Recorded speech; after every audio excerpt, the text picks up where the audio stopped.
Welcome back. It's time now for Media Watch France, and for that I'm joined by Becky Bowring. Hello, Tom. Hi there. Now, following that report on that Air France accident 2 years ago, the investigators have been releasing their findings today, and the French media has been looking more closely at the technology behind the black boxes. Yes, if we have a look at an article which is on the website of the magazine Le Point, the author, the journalist Michel Colombe, describes black boxes there as being both precious and ridiculous. Obviously, they're precious because they give up the secrets of what happens a couple of seconds before impact, and we will, thanks to this technology, know a little bit more about what happened to Air France Flight 447 2 years ago, as you say. But at the same time, he calls them ridiculous because this technology is very old-fashioned, it's very anachronistic these days, and these boxes are difficult to retrieve. As we know, it's like trying to find a needle in a haystack. They were at the bottom of the Atlantic Ocean. You're sort of combing around trying to uncover something which could be, hidden for years. And on top of that, even though they're made to be resistant to fire, to water, and to impact, by the time you do actually get your hands on them, they're not necessarily going to give up any information anyway because they're too badly damaged. So he says, in this internet age, in a time of global instantaneous communication, why are we relying on something which is so outmoded? Why don't we just have a system whereby a plane's every change, every move, everything that happens on board the plane is beamed directly to a satellite, and that data is then transferred to a monitoring centre so that we know exactly what's happening in real time. Now, he admits there are a few problems with that. There could be a risk, for instance, of satellite links being saturated because, given the amount of air traffic that there is these days, there could be a kind of overload. But he says we'll just put them on some flights then, put them on flights that go across the Atlantic, flights that go through above hostile areas such as deserts or Siberia.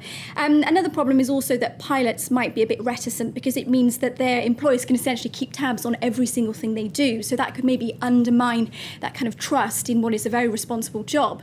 But it's interesting that these questions are being raised now. Why are we so reliant on a technology which is really years and years out of date? Yeah, begs the question. Time to bring it up to date. Now on to something totally different. It's emerged that police may have trafficked drugs in the French overseas region of Mayotte. What's this about? Yeah, let's head to that little island of southeast Africa, Tom. This is an investigation which dates back to January when an 18-year-old schoolgirl actually died from a drugs overdose. And since then, 2 dealers, supposed dealers, have been arrested by police. And they're illegal immigrants who came from the Comoros Islands, not that far away. And during their court hearings, they actually pointed the finger at the local gendarme, which is the word that the French use for police officers, and saying that 4 cops actually supplied them with the drugs that they then seized back at the time of their arrest. And they alleged that the officers actually forced them to work for them, promising them work permits and sort of legal status on the island as a result. If we look at the news site info.re, which is from nearby Reunion Island, it says the police might have been covering up a whole drugs trafficking network. And what they actually did was they used this to boost their own seizure figures. So it looked like they'd been more efficient than they had been, and even to get a special merit award, which, if all this is true, they didn't really deserve. There's a lot of twists and turns to that story. Now, we tend to think of YouTube as being a free-for-all, not too much sensitive, but you've got an example of precisely that here. That's right. Tech magazine Numerama is reporting that YouTube might actually be guilty of censorship. It's taken down a video which most people, at least here in the newsroom, find pretty innocuous. It's under the pretext of copyright violation. And it was put together by a journalist called Bastien Hugues. And it's a montage of about 100 clips lasting 4 minutes of a very well-known French TV presenter called Jean-Pierre Pernaut.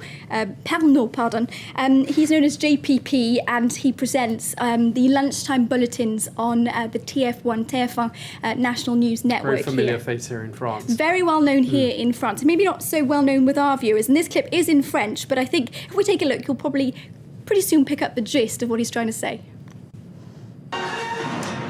Bonjour à toutes et à tous, c'est fabuleux, c'est absolument superbe. Superbe fête, je vous l'ai dit. Superbe soirée comme tous les ans. Superbe. Une fête superbe, superbes images. C'est superbe aussi. Superbe image, jolie découverte, une jolie fête, jolie coccinelle, une très jolie manifestation, ces jolies plantes et ces fleurs, de jolies fleurs, très joli parc, une autre très jolie fête, formidable chalet en Suisse, ses richesses formidables, ses traditions, une formidable opéra, formidable toujours aussi, magique je vous l'ai dit. Well, that's a man with lots of good things to say about what's happening in the world around him. An optimist, you might say. Certainly a little bit limited, though, isn't it? His choice of words. It's always super or beautiful or pretty. Maybe it stung his pride, though. We don't really know, because TF1 wanted that taken down off YouTube, and they agreed to it. But apparently, under French law, you can't say that it's an issue of copyright, because parody, pastiche, and caricature is perfectly allowed. So it might just be that YouTube has sort of overstepped its remit there. All right, well, we'll get to the bottom of that one, I hope, at some stage. All right, now your last story sounds like it's come out of the pages of Greek mythology. A man stuck in a labyrinth graveyard under Paris. Sounds terrifying. It's not Theseus and the Minotaur, but it might as well be. A tale recounted on RTL, the national radio station, which has now turned up on their website. And it's really a drunken mishap, we could say, Tom. At the start of the week, there were 5 individuals who somehow found their way into the catacombs of Paris. I don't know whether you've ever been in them. It's basically like sort of maze of death. It's an underground ossuary. So you walk down these corridors and they're lined with bones and skulls. It's a really, really creepy place. And 3 of the group who'd had a little bit too much to drink, they actually got lost in there and wandered around for 2 days. And over 30 police officers were dispatched to look for them. Eventually, they found a note saying, "We are very, very lost, and we think we're heading towards the south."